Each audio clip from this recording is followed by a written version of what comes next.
నష్టపోవడానికి కారణం ఇతనేనని చెప్పి కూడా నేను మీకు తెలియజేస్తున్నా. మొన్నే చూశారు తమ్ముళ్ళు, అంబటి రాయుడు ఒక క్రికెటర్, గుంటూరు జిల్లా, పాపం ఆశపడ్డాడు, తప్పు లేదు. జగన్ మాయగాడున్నాడు, మాయ చేశాడు, నీ గుంటూరు పార్లమెంట్ ఇచ్చేస్తా అన్నాడు, పోయి పని చేసుకోమన్నాడు. ఏం తమ్ముళ్ళు అంతవరకు బాగానే ఉందా? ఇంకొకరిని పిలిచి నీకు ఇస్తా అన్నాడు, ఆ పేరు నేను చెప్పను. దాంతో ఇతనికి అర్థమైపోయింది, దాంతో ఆయన నైజం అర్థం చేసుకున్నాడు. వచ్చే ఎన్నికల్లో వైసీపీ క్లీన్ బౌల్డ్ అని అనుకొని అక్కడి నుంచి ఫీల్డ్ లేక్ ఎంటర్ కాక మునిపే పారిపోయాడు. అవునా కాదా? ఇది మీ అందరికి అర్థమైందా నేను అడుగుతున్నా. ఈ రాష్ట్రంలో అందరినీ మోసం చేసి, ప్రతిరోజు మాటలు చెప్పి, ఎదురుదాడి చేసి, నానా బూతులు తిట్టించి తద్వారా రాజకీయం అనుకుంటున్నాడు. నిన్న మొన్న కూడా చూశారు, ఎవడు నన్ను ఎక్కువ తిడితే, ఎవరు పవన్ కళ్యాణ్ ఎక్కువ తిడితే, ఎవరు లోకేష్ని ఎక్కువ తిడితే వాడికే సీటు. ప్రజలకు సేవ చేసిన వాడికి కాదు, ప్రజల్లో అభిమానం ఉండేవాడికి కాదు, డబ్బులకు రాజకీయంగా తిట్టేవాడికి ప్రాధాన్యత ఇచ్చేవాడు ఈ ప్రపంచంలో ఎవరన్నా చూశారా అని మిమ్మల్ని అడుగుతున్నా.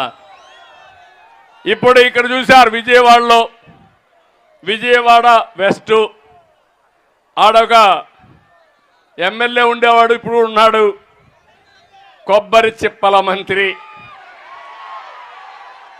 అవునా కాదా? ఆ కొబ్బరి చిప్పల మంత్రి మొత్తం ఎండోమెంట్స్ అంతా అప్రతిష్ట పాలు చేశాడు. ఇప్పుడు ఆ కొబ్బరి చిప్పల మంత్రి వెస్ట్ లో వేస్ట్ అయ్యాడు, సెంట్రల్ లో బెస్ట్ అయిపోతాడు. ఏం తమ్ముళ్ళు ఒప్పుకుంటారా మీరు? అక్కడ వేస్ట్, ఇక్కడ బెస్ట్. ఎక్కడ ఎవడు చెప్పాడు జగన్ నీకు ఇవన్నీ? ఏ స్కూల్లో చదువుకున్నావు జగన్మోహన్ రెడ్డి అని అడుగుతున్నా నేను ఈరోజు. ఇదేనా రాజకీయం అని అడుగుతున్నా. పాపం అక్కడ ఒక ఆయన ఉన్నాడు ఆ సెంట్రల్లో ఉండే ఆయన మనం చూస్తే, ఆ పేర్లు నేను చెప్పను, ఆయన మొత్తం విజయవాడ అంతా కొనే పరిస్థితికి వచ్చాడు. బ్రాహ్మిన్స్కి మాత్రం ఏమీ చేయలే. ఇప్పుడు ఆయన అవుట్, ఎక్కడ పోయాడు అడ్రస్ లేడు. ఇంకొక ఆయన ఉన్నాడు నందిగామాలో, జగన్మోహన్ రావు దొంగ, అన్నీ ఆయనకే కావాలి. ఎవరన్నా కానీ నో అంటే మొండి తోక మొండికేస్తాడు.